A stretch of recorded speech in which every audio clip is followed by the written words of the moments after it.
Yeah, recently we reviewed Samsung Fit, which is a GSM Android phone from Samsung. Today we are going to review Samsung Pop, which is a CDMA phone, which is a very decent Android CDMA phone in India. So this phone which we have got looks very similar to Samsung Fit when you look it from a distance, but actual build quality differs. The GSM phone has got a better looking hardware. The buttons here you can see, these are touch buttons, these are the physical buttons. So this does look slightly cheap, but overall if you look it standalone, it's not a bad phone. The real texture of the phone is quite good. This is slightly brownish. Here it is very sporty greenish metallic color, and the front screen looks good. It's a 3.3-inch diagonal screen. So sorry, it's a 3.1. The Fit has got 3.3, so it's slightly smaller. You won't notice the difference though. It's not much of a difference. The resolution remains same, 240 by 320 pixel. It has again got accelerometer, which the Fit has got. The same UI TouchWiz, which is from Samsung again, and it has got 384 MB of internal memory, while you can add the micro SD card of up to 32 GB. So it supports SD HC cards. So first, talking about the build quality, it looks good.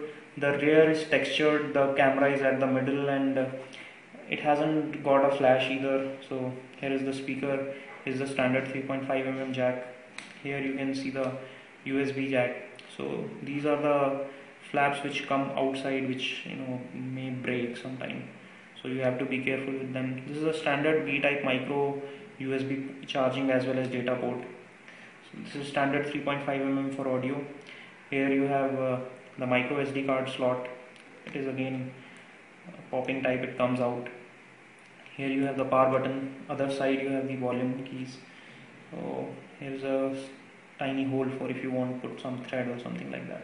It's slightly thick near the bottom, so it gives a good grip and looks good. It has got a 1200 milliampere hour battery, which is good for a full day usage on a smartphone. Okay, coming to the applications, the screen is good. The display looks quite bright and good. It runs Android 2.2, which comes standard with it. It supports Wi-Fi 3G. Basically, it is a CDMA, so the protocol is EVDO on this, but it still supports high speed up to 3.1 Mbps data transfer. Let me render a web page for you so that you can see how the websites look like. It's right now connected to a 3G. So the touch experience is good because it's a capacitive touch. So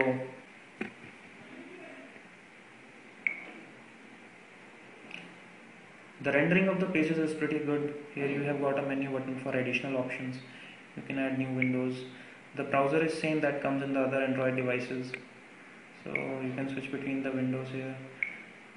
Again, the accelerometer is quite sensitive on this one as well. Again, the same problem as we see with the Samsung Fit is like the fonts are not very easy to read. So if you read a lot, then you may not like the experience on this phone. But as such, as in absolute terms, as an Android phone, it's very nice, runs very quickly, does not hang, and it's very responsive. There is a task manager inbuilt, so you can kill the task if the phone goes slow on multitasking. You can download any applications that you want from the Android marketplace. There is another thing Samsung has integrated called Samsung Apps, which probably Samsung recommends some applications for the users which are useful and important for the Android users, keeping a perspective the hardware which the phone has. So this is it. One thing which I like about this device is that there are not many options when you consider a CDMA phone in India. So it's a decent Android phone with CDMA support. So looks good, has good texture, finish. So I think it will do good with CDMA users. The price of this phone is really good. It's priced below 9,000 rupees in India in market price. The MRP may be slightly higher, but you can get this one for below 9,000 bucks. The GSM version, although is slightly higher priced, the reason being the better build quality. So this one is also solid. I won't say that this is bad, but when you compare these two devices, I would go for this build quality rather than this one. This one feels more plastic, this one feels more like metal, and there is more gloss on this one compared to this one. So that's pretty much it. Thanks for watching. Please subscribe to our YouTube channel.